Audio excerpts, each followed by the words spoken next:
الرحمن الرحیم لیس البر، نیکی یہ نہیں ہے ان تولوا وجوہکم کہ تم پھیرو اپنے چہرے قبل المشرق والمغرب، مشرق اور مغرب کی طرف، ولکن البر من، لیکن نیکی اس شخص کی ہے کہ جو آمن باللہ، ایمان لائے اللہ پر، والیوم الآخر، اور آخرت کے دن پر، والملائکۃ، اور فرشتوں پر، والکتاب والنبیین، اور کتاب پر اور نبیوں پر، وآت المال، اور مال دے، علی حبہ، اللہ تعالیٰ کی محبت میں، ذوی القربى، رشتہ داروں کو، والیتامى، اور یتیموں کو، والمساکین، اور مسکینوں کو، وابن السبیل، اور مسافروں کو، والسائلین، اور سائلین کو، سائلوں کو، وفی الرقاب، اور گردنوں کے چھڑانے میں، واقام الصلاۃ، اور نماز قائم کرے، وآت الزکاۃ، اور زکوٰۃ دے، والموفون بعہدہم، اور وہ لوگ کہ جو اپنے عہد کو پورا کرنے والے ہیں، اذا عاہدوا، جب وہ عہد کریں، والصابرین فی البأساء والضراء، اور وہ لوگ کہ جو صبر کرنے والے ہیں تنگی میں اور تکلیف میں، وحین البأس، اور جنگ کے وقت، اولئک الذین صدقوا، یہی وہ لوگ ہیں جنہوں نے سچ کہا، واولئک هم المتقون، اور یہی لوگ ہیں جو متقی ہیں، پرہیزگار ہیں۔ لیس البر، نیکی یہ نہیں ہے کہ ان تولوا وجوہکم، کہ تم پھیرو اپنے چہرے قبل المشرق والمغرب، مشرق اور مغرب کی طرف، ولکن البر من، لیکن نیکی اس شخص کی ہے کہ جو آمن باللہ، ایمان لائے اللہ پر، والیوم الآخر، اور آخرت کے دن پر، والملائکۃ، والکتاب والنبیین، اور فرشتوں پر اور کتاب پر اور نبیوں پر، وآت المال، اور مال دے، علی حبہ، اللہ تعالیٰ کی محبت میں، ذوی القربى، رشتہ داروں کو، والیتامى، اور یتیموں کو، والمساکین، وابن السبیل، اور مسکینوں کو اور مسافروں کو، وابن السبیل، والمساکین، وابن السبیل، اور مسکینوں کو اور مسافر کو، والسائلین، اور سائلوں کو، وفی الرقاب، اور گردنیں چھڑانے میں، واقام الصلاۃ، اور نماز قائم کرے، وآت الزکاۃ، اور زکوٰۃ دے، والموفون بعہدہم اذا عاہدوا، اور وہ لوگ کہ جو پورا کرنے والے ہیں اپنا عہد جب وہ عہد کریں، والصابرین، اور وہ لوگ کہ جو صبر کرنے والے ہیں، فی البأساء والضراء، تنگی میں اور تکلیف میں، البأساء معنی تنگی، والضراء، اور تکلیف میں، وحین البأس، اور جنگ کے وقت، اولئک الذین صدقوا، یہی لوگ ہیں جنہوں نے سچ کہا، واولئک هم المتقون، اور یہی لوگ ہیں جو پرہیزگار ہیں۔ لیس البر، اس آیت کا شان نزول یہ ہے کہ یہود مغرب یعنی بیت المقدس کی طرف منہ کر کے نماز پڑھتے تھے، اور نصارہ مشرق کی طرف منہ کر کے نماز پڑھتے تھے۔ اس پر یہ آیت نازل ہوئی کہ نیکی یہ نہیں ہے کہ تم مشرق یا مغرب کی طرف منہ کرو، کیونکہ تمہارا قبلہ اب تبدیل ہو چکا ہے، منسوخ ہو چکا ہے۔ شان نزول یہ ہے کہ یہود مغرب یعنی بیت المقدس کی طرف رخ کر کے نماز پڑھتے تھے، نصارہ مشرق کی طرف منہ کر کے نماز پڑھتے تھے۔ اس پر یہ آیت نازل ہوئی کہ نیکی یہ نہیں ہے کہ تم مشرق یا مغرب کی طرف رخ کرو، کیونکہ تمہارا قبلہ منسوخ ہو چکا ہے۔ شان نزول کے بارے میں ایک دوسرا قول بھی موجود ہے کہ ابتدائی اسلام میں جس وقت فرائض و احکام پوری طرح نازل نہیں ہوئے تھے، آدمی توحید و رسالت کا اقرار کرتا اور جدھر چاہتا منہ کر کے نماز پڑھ لیتا تھا، اور اتنا کافی سمجھا جاتا تھا۔ جب دیگر احکام نازل ہوئے اور شریعت خوب واضح ہوئی تو یہ آیت نازل ہوئی کہ اے مسلمانوں، نیکی صرف یہ نہیں ہے کہ تم مشرق یا مغرب کی طرف رخ کر کے نماز پڑھو اور کوئی نیک عمل نہ کرو، نیکی تو یہ ہے جو ہم بیان کرتے ہیں۔ شان نزول میں دوسرا قول یہ ہے، ابتدائی اسلام میں جس وقت فرائض و احکام پوری طرح نازل نہیں ہوئے تھے، آدمی توحید و رسالت کا اقرار کرتا اور جدھر چاہتا منہ کر کے نماز پڑھ لیتا تھا، اور اتنا کافی سمجھا جاتا تھا۔ جب دیگر احکام نازل ہوئے، شریعت خوب واضح ہوئی تو یہ آیت نازل ہوئی کہ اے مسلمانوں، نیکی صرف یہ نہیں ہے کہ تم مشرق یا مغرب کی طرف رخ کر کے نماز پڑھو اور کوئی نیک عمل نہ کرو، نیکی تو یہ ہے جو ہم بیان کرتے ہیں کہ وَلَٰكِنَّ الْبِرَّ مَنْ آمَنَ بِاللَّهِ، نیکی تو اس شخص کی نیکی ہے جو اللہ تعالیٰ پر ایمان لائے، یعنی اللہ تعالیٰ کو ذات و صفات میں ایک مانے اور یہ عقیدہ رکھے کہ وہ ہر عیب اور ہر مثل سے پاک ہے۔ وَلَٰكِنَّ الْبِرَّ مَنْ آمَنَ بِاللَّهِ، نیکی تو اس شخص کی نیکی ہے جو اللہ تعالیٰ پر ایمان لائے، یعنی اللہ تعالیٰ کو ذات و صفات میں ایک مانے، اللہ تعالیٰ کو عیب اور مثل سے پاک سمجھے۔ وَالْيَوْمِ الْآخِرِ، اور آخرت کے دن پر۔ یوم آخر کا کیا معنی ہے؟ یوم آخر کا معنی تو ہے کہ سب سے آخری دن، باقی اس سے مراد کیا ہے تو اس میں دو قول ہیں۔ نمبر ایک، قیامت کا دن مراد ہے کیونکہ وہ سب سے آخری دن ہوگا، اور نمبر دو، قبر سے اٹھنے کے وقت سے ہمیشہ تک کا وقت مراد ہے، اس میں حساب، میزان، پل صراط، جنت، دوزخ سب شامل ہیں۔ والیوم الآخر، آخرت کے دن پر۔ یوم آخر کا معنی ہے سب سے آخری دن، باقی اس سے مراد کیا ہے تو اس میں دو قول ہیں۔ نمبر ایک، قیامت کا دن کیونکہ وہ سب سے آخری دن ہوگا، اور نمبر دو، قبر سے اٹھنے کے وقت سے لے کر ہمیشہ تک کا وقت، اس میں حساب، میزان، پل صراط، جنت، دوزخ سب شامل ہیں۔ والملائکۃ، اور فرشتوں پر ایمان لائے۔ فرشتوں پر ایمان لانے کا کیا مطلب ہے؟ یعنی اعتقاد رکھے کہ وہ اللہ تعالیٰ کے بندے ہیں، نور سے پیدا ہوئے، جسم اور روح رکھتے ہیں، اللہ تعالیٰ کی نافرمانی نہیں کرتے، وحی اور کتابوں کے نازل کرنے میں اللہ تعالیٰ اور انبیاء کے درمیان واسطہ ہیں۔ فرشتوں پر ایمان لانے کا مطلب ہے اعتقاد رکھے کہ وہ اللہ تعالیٰ کے بندے ہیں اور نور سے پیدا ہوئے ہیں، جسم اور روح رکھتے ہیں، اللہ تعالیٰ کی نافرمانی نہیں کرتے، وحی اور کتابوں کے نازل کرنے میں اللہ تعالیٰ اور انبیاء کے درمیان واسطہ ہیں۔ والکتاب، اور کتاب پر ایمان لائے۔ کتاب سے کیا مراد ہے؟ بعض کہتے ہیں کہ اس سے مراد مطلق کتاب ہے، اس میں ساری آسمانی کتابیں داخل ہو جائیں گی، جبکہ بعض فرماتے ہیں یہاں پر مراد صرف قرآن مجید ہے جس پر ایمان لانا ساری آسمانی کتابوں پر ایمان لانے کو مستلزم ہے۔ قرآن پر ایمان ہو تو باقی آسمانی کتابوں پر بھی ایمان خود بخود ہو جاتا ہے۔ والکتاب، کتاب پر ایمان لائے۔ کتاب سے کیا مراد ہے؟ بعض کہتے ہیں مراد مطلق کتاب ہے، اس میں ساری آسمانی کتابیں داخل ہیں، اور بعض کہتے ہیں یہاں پر مراد صرف قرآن مجید ہے، قرآن مجید پر ایمان لانا باقی تمام آسمانی کتابوں پر ایمان لانے کو مستلزم ہے۔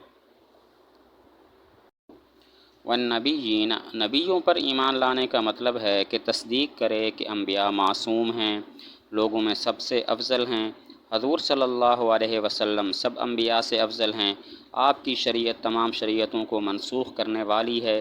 انبیاء پر ایمان لانے میں یہ ضروری ہے کہ سب پر یکساں ایمان لائے، ایسا نہ ہو کہ بعض کو مانے اور بعض کو نہ مانے۔ سب سے پہلے نبی حضرت آدم علیہ السلام ہیں، اور سب سے آخری حضور صلی اللہ علیہ وسلم ہیں۔ والنبیین، اور ایمان لائے نبیوں پر۔ نبیوں پر ایمان لانے کا مطلب ہے تصدیق کرے کہ انبیاء معصوم ہیں، لوگوں میں سب سے افضل ہیں، حضور صلی اللہ علیہ وسلم سب سے افضل ہیں، آپ کی شریعت تمام شریعتوں کو منسوخ کرنے والی ہے۔ انبیاء پر ایمان لانے میں یہ بھی ضروری ہے کہ سب پر یکساں ایمان لائے، ایسا نہ ہو کہ بعض کو مانے اور بعض کو نہ مانے۔ سب سے پہلے نبی حضرت آدم علیہ السلام ہیں، سب سے آخری حضور صلی اللہ علیہ وسلم ہیں۔ وَآتَى الْمَالَ عَلَى حُبِّهِ، اور مال دیا اس کی محبت میں۔ حُبِّهِ کی ضمیر کہاں لوٹ رہی ہے؟ یہاں پر تین احتمال ہیں۔ نمبر ایک، اللہ تعالیٰ کی طرف لوٹ رہی ہے، یعنی مال دیا اللہ تعالیٰ کی محبت میں، مال خرچ کیا اللہ تعالیٰ کی محبت میں، کیونکہ جو مال اللہ تعالیٰ کے لیے خرچ نہ کیا جائے نہ تو اس کا کوئی ثواب ہے نہ اللہ تعالیٰ سے اس کا کوئی تعلق ہے۔ علی حبہ کی ضمیر کا مرجع کہا کیا ہے؟ اس میں تین احتمال ہیں۔ نمبر ایک، ضمیر اللہ تعالیٰ کی طرف راجع ہے، یعنی اللہ تعالیٰ کی محبت میں مال خرچ کیا، کیونکہ جو مال اللہ تعالیٰ کے لیے خرچ نہ کیا جائے نہ تو اس کا کوئی ثواب ہوتا ہے نہ اللہ تعالیٰ سے اس کا کوئی تعلق ہے۔ دوسرا احتمال یہ ہے کہ حبہ کی ضمیر ایتا کی طرف راجع ہے، جو آتا سے مفہوم ہو رہا ہے، آتا سے سمجھ میں آ رہا ہے۔ اب مطلب یہ ہوگا کہ مال دیا مال دینے کی محبت سے، مال دینے کی محبت میں، یعنی خوشی سے خرچ کیا، دل کھول کے دیا۔ دوسرا احتمال یہ ہے کہ اعلیٰ حبہ کی ضمیر کا مرجع ایتا ہے، جو آتا سے مفہوم ہو رہا ہے، اب مطلب یہ ہوگا کہ مال دینے کی محبت سے خرچ کیا، یعنی خوشی سے خرچ کیا، دل کھول کے خرچ کیا۔ نمبر 3، علی حبہ کی ضمیر کا مرجع مال ہے۔ اب مطلب یہ ہوگا مال کی محبت ہے پھر بھی خرچ کیا۔ وآت المال علی حبہ علی حب المال، مال کی محبت موجود ہے اس کے باوجود اس کو خرچ کیا۔ اس سے معلوم ہوا کہ حالت صحت اور تندرستی میں مال خرچ کرنا اور لوگوں کی مدد کرنا زیادہ افضل ہے بنسبت موت کے وقت مال خرچ کرنے سے، جس وقت مال کی محبت بھی باقی نہیں رہتی۔ صحت ہو، تندرستی ہو، اس وقت مال کی محبت ہوتی ہے، موت کے وقت مال کی کوئی محبت بھی نہیں ہوتی۔ لہذا حالت صحت اور تندرستی میں اگر خرچ کیا جائے تو یہ افضل ہے بنسبت اس حالت میں کہ جب موت کے وقت انسان خرچ کرے۔ ذوی القربہ، قربہ بمعنی قرابت مصدر ہے، اور ذوی القربہ کا معنی ہے رشتہ دار۔ اس میں سب رشتہ دار شامل ہیں، خواہ ان کا تعلق نسب سے ہو جیسے بھائی، یا نسب سے نہ ہو جیسے خاوند اور بیوی۔ ذوی القربہ وہ مال دیتے ہیں رشتہ داروں کو، قربہ بمعنی قرابت مصدر ہے، تو ذوی القربہ کا معنی ہے رشتہ دار۔ اس میں سب رشتہ دار شامل ہیں، خواہ ان کا تعلق نسب سے ہو یا نسب سے نہ ہو، نسب سے ہو جیسے بھائی، یا نسب سے نہ ہو جیسے خاوند اور بیوی۔ والیتامى، یتامہ یتیمن کی جمع ہے، یتیم اس کو کہتے ہیں جس کا باپ اس کے بالغ ہونے سے پہلے فوت ہو جائے یا گم ہو جائے۔ یہاں پر کون سے رشتہ دار اور کون سے یتیم مراد ہیں جن کو مال دینے کا ذکر ہے؟ تو یہاں پر دو قول ہیں۔ بیضاوی فرماتے ہیں کہ مراد حاجت مند رشتہ دار ہیں اور حاجت مند یتیم مراد ہیں۔ حاجت مند کی قید اس لیے ذکر نہیں کی گئی کہ یہ قید ظاہر ہے، اور دوسرا قول یہ ہے کہ یہاں پر مطلق رشتہ دار اور مطلق یتیم مراد ہیں، خواہ وہ حاجت مند ہوں یا نہ ہوں، کیونکہ یہاں فرض صدقہ مراد نہیں ہے بلکہ عام ہے، خواہ وہ فرض ہو یا نفل ہو، اور نفل صدقہ تو غیر حاجت مند اور غیر ضرورت مند کو بھی دیا جا سکتا ہے۔ تو یتامہ یتیم کی جمع ہے، یتیم اس کو کہتے ہیں جس کا باپ اس کے بالغ ہونے سے پہلے فوت ہو جائے یا پھر گم ہو جائے۔ یہاں پر کون سے رشتہ دار اور کون سے یتیم مراد ہیں کہ جن کو مال دینے کا ذکر ہے؟ تو دو قول ہیں۔ بیضاوی فرماتے ہیں کہ مراد حاجت مند ہیں، ضرورت مند رشتہ دار اور ضرورت مند یتیم مراد ہیں۔ باقی ضرورت مند کی قید یہاں پر ذکر نہیں کی گئی قرآن مجید میں کیونکہ وہ ظاہر ہے۔ دوسرا قول یہاں پر یہ ہے کہ مراد مطلق یتیم اور مطلق رشتہ دار ہیں، خواہ وہ حاجت مند ہوں یا نہ ہوں، کیونکہ یہاں پر فرض صدقہ مراد نہیں ہے بلکہ مراد عام صدقہ ہے، خواہ وہ فرض ہو یا نفل ہو۔ تو جو نفل صدقہ ہوتا ہے وہ تو غیر حاجت مند کو بھی دیا جا سکتا ہے۔